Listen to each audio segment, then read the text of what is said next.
Assalamualaikum warahmatullahi wabarakatuh. Apa kabar Anda pemirsa Garuda TV? Senang sekali di hari ini saya Eli yang hadir kembali menyapa Anda di Ngode, ngobrol bareng Dewan yang dipersembahkan oleh DPRD Provinsi Jawa Timur.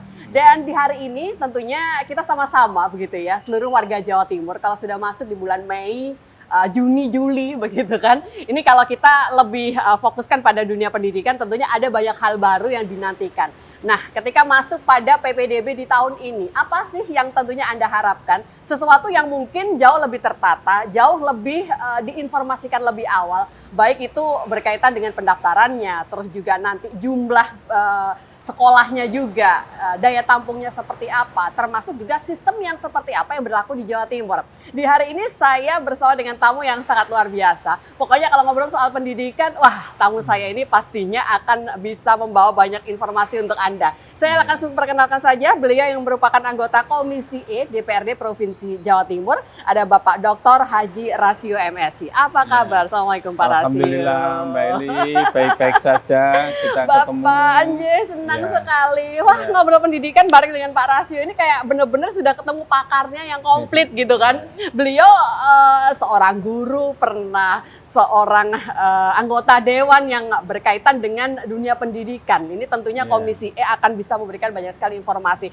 Pak, PPDB di tahun ini, apa tentunya yang baru yang bisa disampaikan untuk seluruh pemirsa Garuda TV, khususnya yang ada di Jawa Timur, Pak Rasio? Jadi begini Mbak Eli, memang hari-hari ini adalah hari-hari untuk seleksi penerimaan murid baru.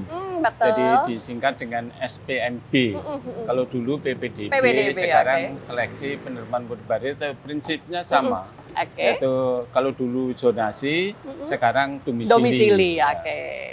Kemudian kebijakan ini tentu mendasari keputusan Menteri Pendidikan Dasar dan Menengah Republik Indonesia nomor 5 tahun 2025.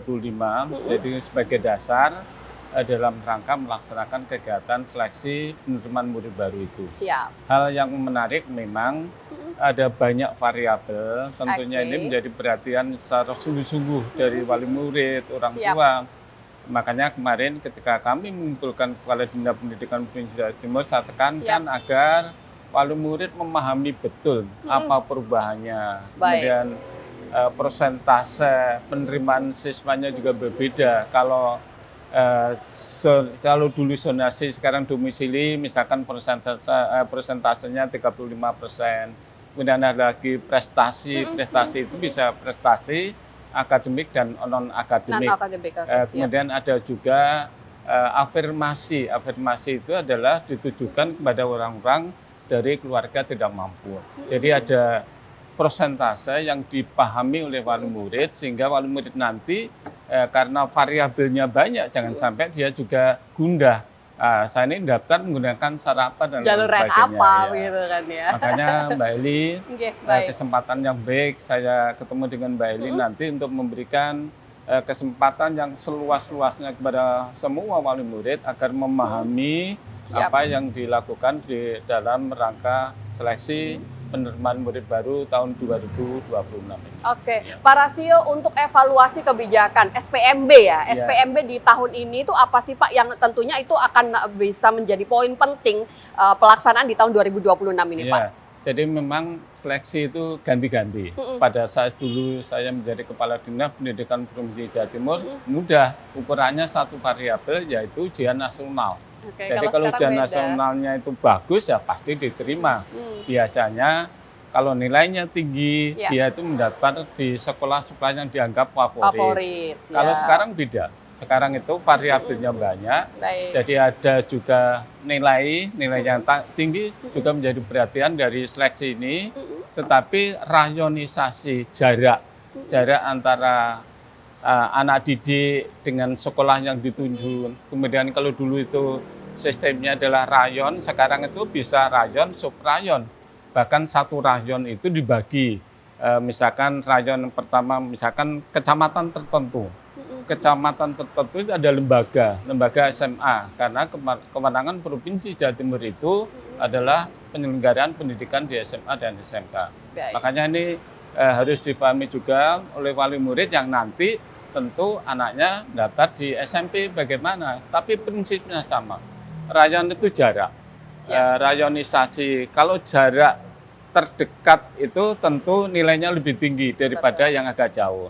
Tapi nanti dipadukan dengan nilai lembaga, akreditasi sekolah. Jadi jaraknya dekat, kalau akreditasi sekolah asalnya itu nggak bagus, itu juga merupakan penilaian.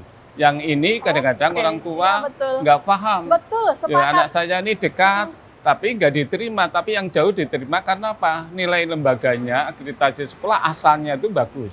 Misalkan dari SMP 1. SMP 1 biasanya daftarnya ke SMA 5. Beda dengan sekolah asalnya itu SMP yang bukan SMP 1, jaraknya jauh, akan dapat di SMA 5. Makanya ini yang harus diperhatikan oleh wali murid, sehingga nanti kalau anaknya nggak diterima ya memang jaraknya beda. Itu yang dinamakan domisili dan lain sebagainya. Betul. Kemudian yang kedua prestasi. Prestasi juga beda lagi.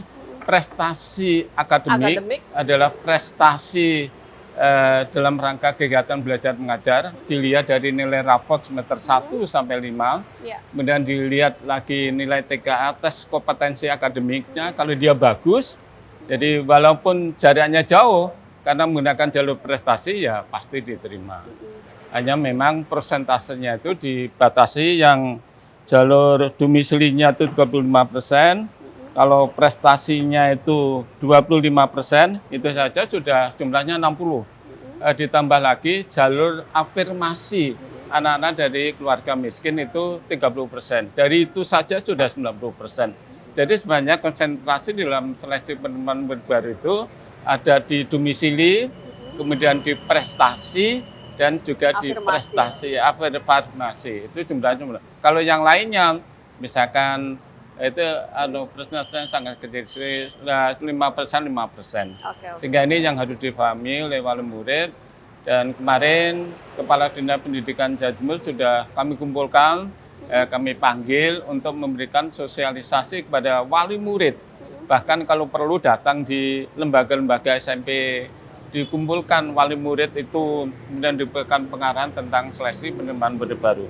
Karena tidak semuanya wali murid memahami tentang IT. Kalau alasannya dari Dinas Pendidikan ya sudah menggunakan IT, tapi kan nggak semua juga paham IT. Kalau dijelaskan secara klasika, secara detail, kemudian persentase ini, caranya menghitung ini, saya kira wali murid akan menyadari dengan sepenuhnya. Tapi untuk sosialisasi sendiri, Pak Rasio melihat yang sudah dilakukan oleh Dinas Pendidikan ini sudah cukup maksimal kah Bapak? Ya, harapan saya harus maksimal. Makanya kemarin jauh-jauh sebelum seleksi penerimaan baru yang nanti daftarnya tanggal 11 Juni ini sudah mulai pendaftaran, jauh-jauh sebelumnya sudah harus disosialisasikan tentang seleksi penerimaan murid baru ini. Utamanya jalur domisili itu apa maksudnya, kemudian jalur prestasi itu apa maksudnya, jalur afirmasi itu apa maksudnya. Sehingga wali murid memahami dengan baik, karena variabelnya banyak.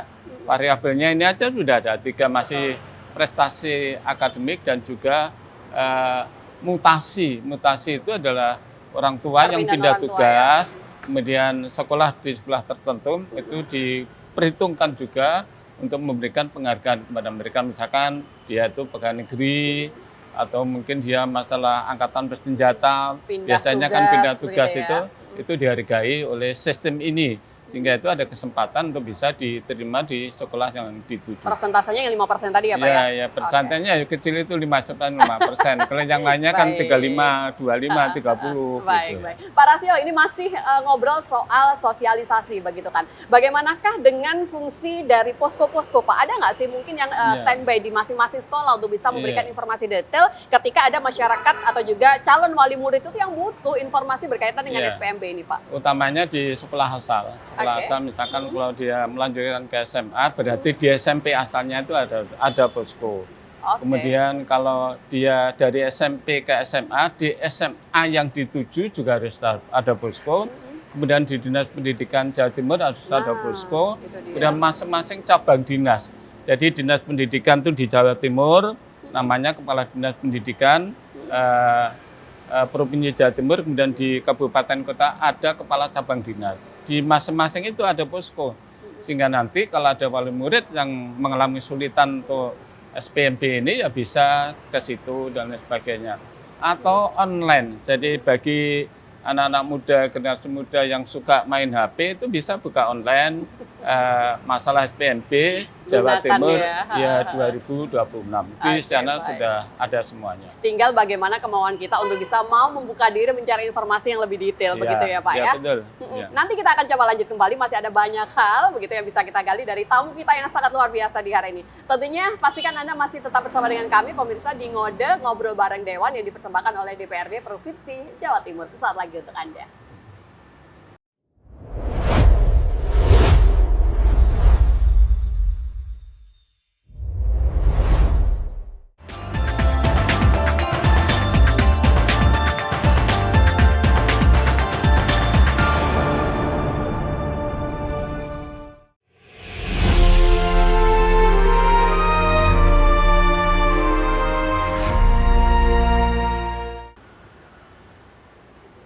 Terima kasih Anda yang masih bersama dengan kami pemirsa Garuda TV di Ngode Ngobrol Bareng Dewan yang dipersembahkan oleh DPRD Provinsi Jawa Timur.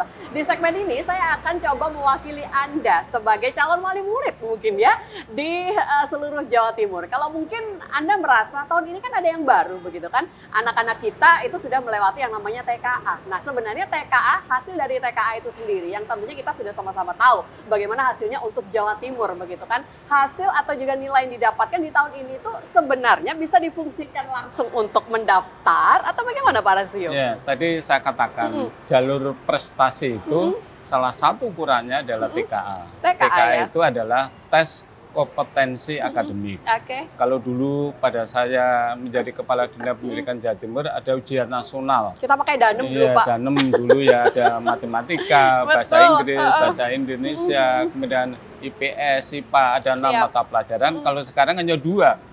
Makanya kemarin ketika Menteri Pendidikan Dasar dan Menengah ke Jawa Timur, mestinya jangan hanya 2, karena kalau TKA kita hanya 2 mata pelajaran tidak bisa memberikan gambaran secara utuh. Oke. Tapi harapan saya ya lebih dari misalkan yang paling penting itu adalah bahasa Indonesia, bahasa Literasi. Inggris, Oke. kemudian matematika dan lain sebagainya, sehingga itu mewakili sebagai standar kompetensi secara nasional. Oke. Jadi standar kompetensi itu apa? Ya artinya ukuran secara nasional, kemudian distandarkan. Kalau Siap. nilainya itu misalkan rata-rata 8 ya dikatakan baik. Dan kalau ujian nasional pada saat itu murid dituntut dan dorong sedemikian rupa agar belajar dengan sungguh-sungguh. Sekarang ini Mbak Eli ya, namanya sistem penyelenggaraan pendidikan kita nggak, mohon maaf ya, nggak masuk ya lulus, Oke. nggak misalkan nggak belajar ya naik kelas. Itulah akhirnya dampak dari sistem pendidikan yang kita lakukan itu kan tidak sungguh-sungguh yang dilakukan oleh siswa. Sedangkan pengawasan guru-guru juga belum optimal. Makanya Siap. ini yang kita tuntut agar kompetensi akademis itu sebagai dasar juga di dalam rangka penerimaan murid baru. Jadi tadi saya katakan untuk prestasi itu salah satu tolok TKA ukurnya ya. adalah TKA itu. Cuman itu tidak menjadi salah satu-satunya begitu ya Pak Bukan, ya? bukan. Gimana? Kalau sekarang hanya salah satu, artinya ada TKA, ada nilai raport, Betul. lebih kompleks Banyak- sekarang. banyak Ada nilai komponennya ya. raportnya, kemudian ada nilai prestasi akademis, misalkan nilai lembaga juga diperhatikan di situ, sehingga ini merupakan nilai yang sangat kompleks. Tentu ini menjadi perhatian dari lembaga sekarang. Siap. Kalau dulu zaman saya sudah ujian nasionalnya baik, otomatis bisa kita simpulkan standar nasional pendidikan secara nasional itu baik, otomatis pengelolaan lembaga itu ya baik. Oke, siap. Baik. Bapak, mengulang kembali penjelasan Bapak di segmen awal tadi. Semua bentuk evaluasi yang sudah dilakukan, perubahan termasuk di dalamnya, itu tentunya berharap pada tujuan yang jauh lebih baik. Yeah. Cuman ketika ditanya tujuannya adalah pemerataan pendidikan mungkin ya di Jawa Yeah. Timur. Ketika ditanya apakah itu menyelesaikan problem yang ada di lapangan, tentunya belum 100%. Ini Yeah. sebenarnya apa Pak? Tiap Yeah. tahun kita masih bertemu dengan problem-problem yang itu Ya, aja berkaitan dengan namanya SPMB. sistem pendidikan tidak ada yang otomatis bagus, Siap. tetapi kekurangan itu kita benahi bersama. Baik. Karena memang perkembangan dunia juga berkembang dengan pesat. Kalau sistem pendidikan yang kita lakukan tidak mengimbangi perkembangan dunia juga akan mundur gitu ya. Siap. Makanya saya salut kalau teman-teman kita yang sekarang berkecimpung di dunia pendidikan memahami kurikulum. Jadi ada standar nasional yang harus dipenuhi oleh kita bersama. Ada kalau dulu standar isinya, standar prosesnya, kompetensi lulusnya, standar sarana prasarananya, standar biaya pendidikan, standar evaluasi mengajarnya. Jadi standar-standar inilah yang harus dipenuhi oleh masing-masing lembaga, sehingga harapan kita bersama kalau standarnya itu sudah bagus, ya otomatis penyelenggaraan pendidikan baik. Misalkan standar sarana prasarana. Sarana prasarana sekarang di masing-masing lembaga beda-beda. Kalau sekolah-sekolah yang mohon maaf ya sekolah Santa Maria, Muhammadiyah, standar prasarana itu baik. Sehingga sistem pengelolaan pendidikannya juga otomatis baik. Apalagi standar gurunya sudah S1, kemudian menguasai metodik didaktik pengajar dengan baik, ini juga akan berdampak. Makanya ini merupakan satu kesatuan yang utuh, artinya ya harus dipenuhi semuanya. Isinya, prosesnya, kompetensi lulus, sarana prasarana, standar tenaga pendidik dan kependidikannya, standar pembiayaannya. Walaupun sekarang ini pemerintah juga sudah memberikan bantuan secara luar biasa terhadap pentingnya pendidikan ini. Anggaran pendidikan minimal 20%. Jawa Timur sudah hampir 23%. Ini adalah komitmen kita bersama antara pemerintah Provinsi Jawa Timur tentu dengan dibantu oleh DPRD Jawa Timur bagaimana mengatakan agar pendidikan kita baik.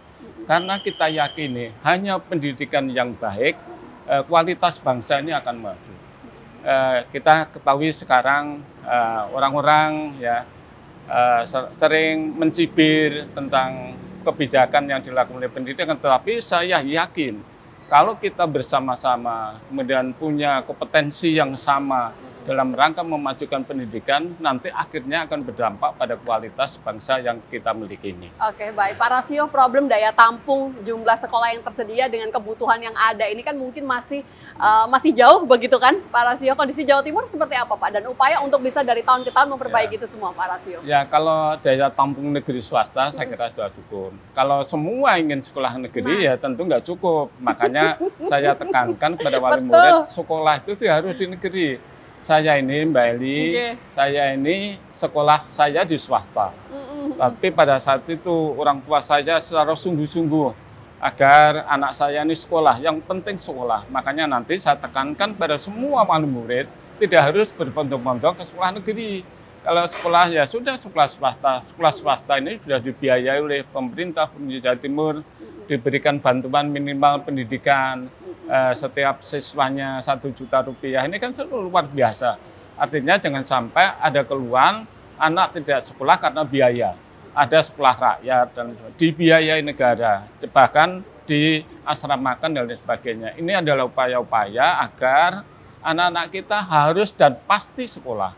Karena saya yakini dengan sekolah yang baik, pendidikan akan maju, anaknya akan, mohon maaf, yang saya lakukan, saya ini sekolah di STM swasta.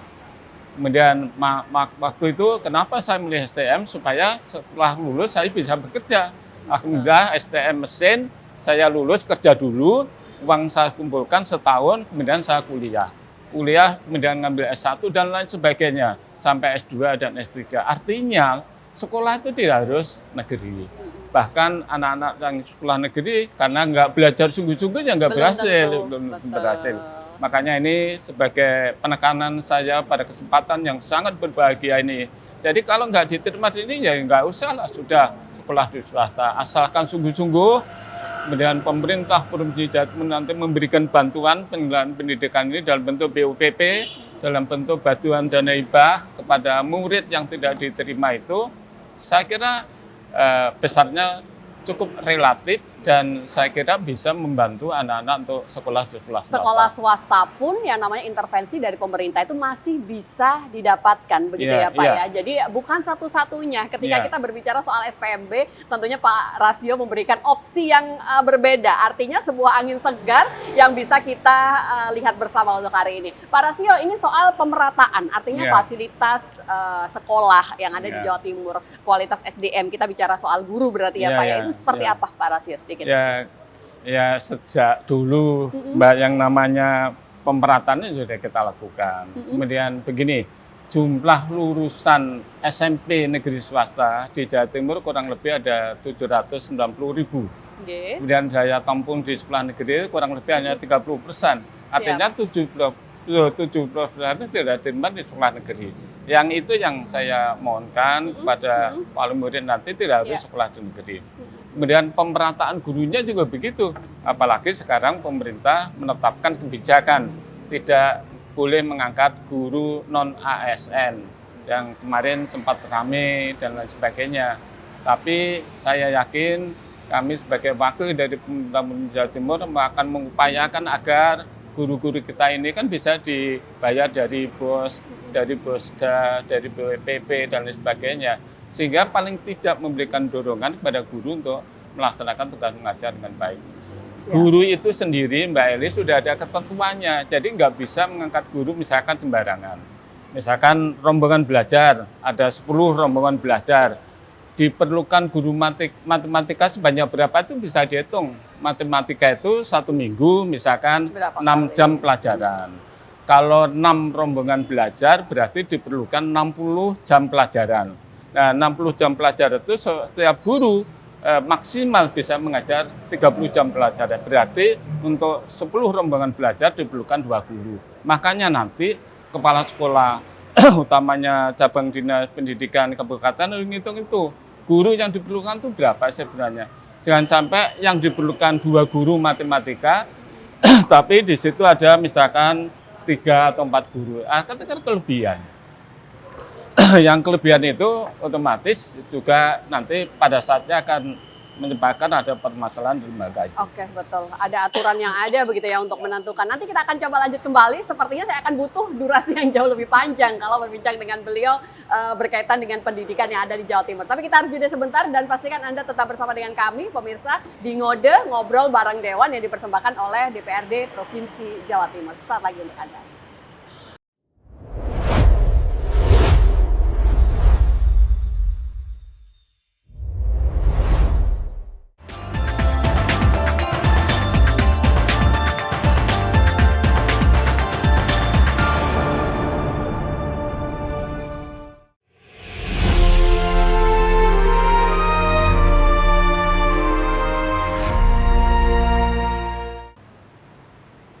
Masih bersama dengan Bapak Dr. Rasio MSI, beliau anggota Komisi E DPRD Provinsi Jawa Timur. Ngobrol soal pendidikan bersama dengan beliau pastinya nggak akan ada habisnya. Saya butuh durasi yang jauh lebih panjang sepertinya. Karena memang berbicara tentang SPMB di tahun ini, itu butuh banyak hal secara detail yang harus disampaikan untuk seluruh Anda warga Jawa Timur begitu ya. Karena dari awal Pak Rasio pun sudah menekankan butuh sosialisasi yang lebih detail begitu kan, agar seluruh masyarakat, calon wali murid ini mengetahui secara pasti seperti apakah sistem baru yang akan berlaku di Jawa Timur pada SPMB di tahun 2026 ini.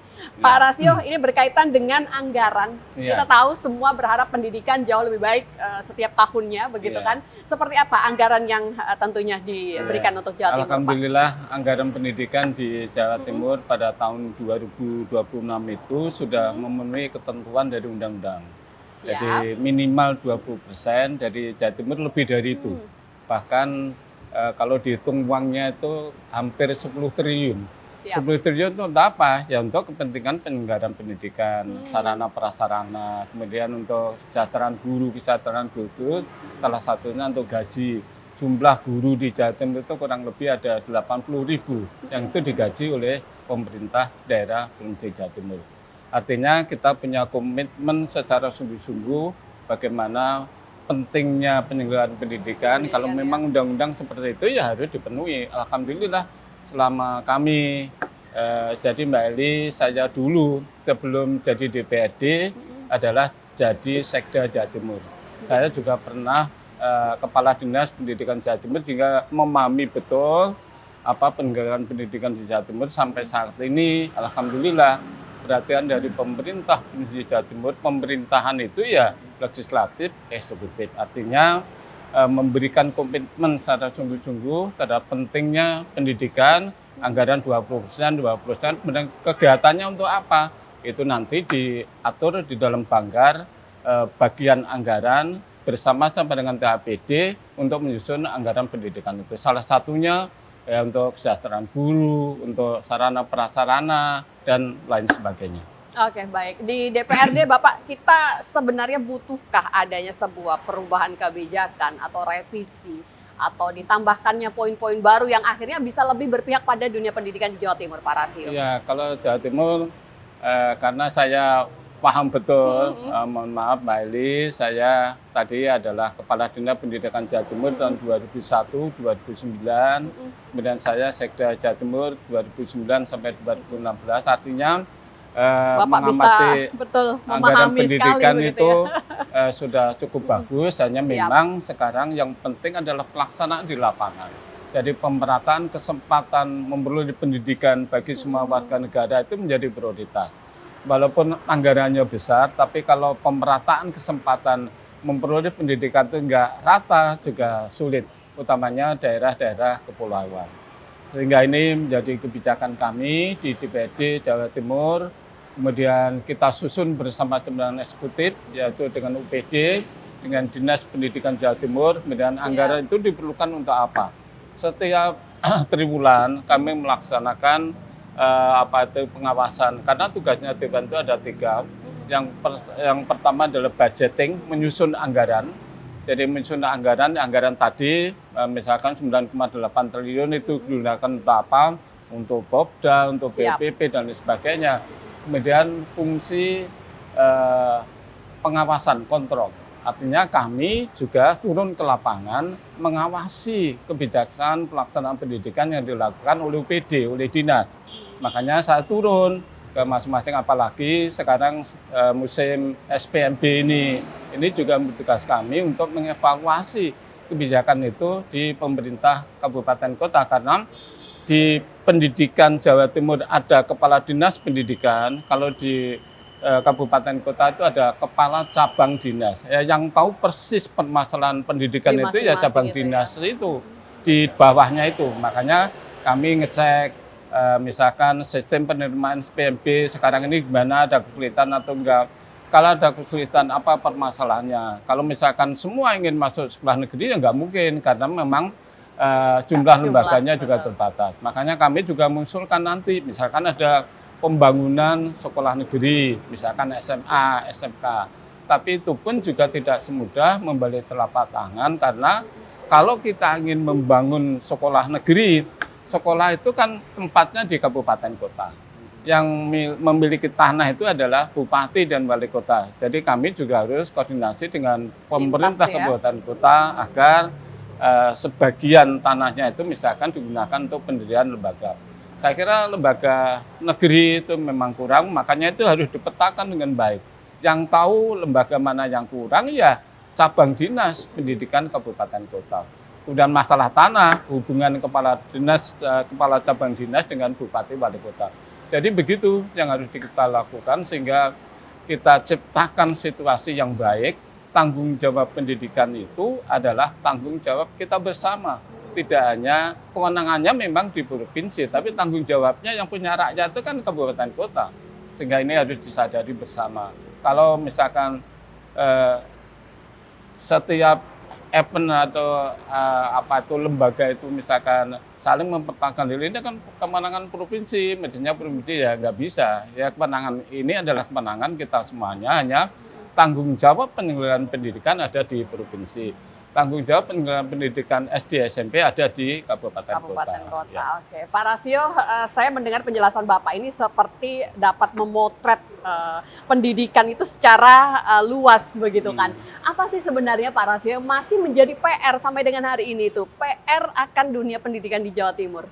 Ya, jadi gini Mbak Ali, tadi saya katakan pemerataan kesempatan belum. Jadi jangan sampai ada warga negara yang tidak sekolah. Ya, sekolah kesempatan belajar berarti ya Pak ya? Jadi makanya tadi kesempatan mulai pendidikan menjadi hal yang utama, dan itu tanggung jawab kita bersama antara provinsinya, kabupaten kotanya. Kalau nanti misalkan mendirikan lembaga baru ya tanggung jawab bersama antara provinsi, tanahnya tanggung jawab kabupaten kota. Kalau misalkan kabupaten kota nggak segera misalkan menyediakan tanah juga sulit. provinsi nggak bisa misalkan memaksakan kehendak. Jadi harus ada kerjasama yang baik antara pemerintah provinsi, kabupaten, kota dalam rangka penyelenggaraan pendidikan ini. Kemudian yang kedua tentu peningkatan mutu, utamanya guru. Pemerataan guru ya, mutu pendidikan itu tergantung dari guru. Guru itu sekarang harus punya standarisasi verifikasi belajar mengajar. Misalkan ijazahnya harus 1. Betul. Kemudian kalau mengajar matematika ya S1 matematika. Kalau mengajar bahasa Inggris ya S1 bahasa Inggris. Sesuai kompetensi ya Pak ya? Sesuai kompetensi mengajarnya. Kemudian kesejahteraan guru yang ini menjadi yang sering disuarakan oleh masing-masing guru. Kenapa sih misalkan guru yang mohon maaf ya swasta itu gajinya kecil sekali. Ya jadi nanti kalau bisa ada standarisasi gimana sih caranya misalkan menggaji guru itu yang sesuai dengan ketentuan, jangan sampai sekolah swastanya jadi gaji yang dengar di Google itu misalkan 300.000 ya memang ada di daerah-daerah tertentu. Itu menjadi perhatian dari kita bersama antara provinsinya, antara kabupaten kota. Kemudian ada lagi guru misalkan guru yang non ASN itu menjadi permasalahan yang mendasar bagi kita semuanya, sehingga nanti pemetaannya itu harus benar-benar pas gitu ya. Guru matematika yang diperlukan di lembaga ini berapa? Guru bahasa Inggris yang diperlukan di lembaga ini berapa dan lain sebagainya. Baik, Pak Rasio, di akhir perjumpaan kita untuk hari ini, monggo Bapak boleh memberikan closing statement untuk seluruh pemirsa Garuda TV yang ada di Jawa Timur. Silakan Pak. Ya, terima kasih Mbak Eli, kesempatan yang sangat luar biasa diberikan pada yang sangat berbahagia ini. Tanggung jawab pendidikan itu adalah tanggung jawab kita bersama. Antara pemerintahnya, kemudian antara pemerintah provinsi dan kabupaten, dan juga antara wali muridnya. Makanya wali murid menjadi tonggak yang paling menentukan pendidikan moral yang ada di lingkungan keluarga. Jangan sampai sekarang akibat Google, akibat AI dan lain sebagainya, anak-anak terpancing ke situ. Tetapi pendidikan yang paling penting itu justru di keluarganya itu sendiri. Memberikan perhatian sungguh-sungguh kepada anak didiknya, anak cucunya dan lain sebagainya. Paling tidak mengingatkan tugas-tugas yang harus dilakukan di dalam pelaksanaan pembelajaran kita. Baik, luar biasa. Terima kasih banyak Pak Rasio untuk kesempatan yang sudah diberikan. Banyak sekali informasi yang kita dapatkan. Selamat kembali bertugas. Kita nantikan Pak, semoga kita bisa berjumpa kembali dan saya menantikan banyak sekali informasi yang terbaru dari Pak Rasio. Terima kasih sekali untuk bersama kita di Ngode Ngobrol Bareng Dewan yang dipersembahkan oleh DPRD Provinsi Jawa Timur, dan insya Allah kita akan jumpa kembali di lain kesempatan. Saya Eli Prabowo pamit, sampai jumpa. Wassalamualaikum warahmatullahi wabarakatuh. Bapak matur nuwun.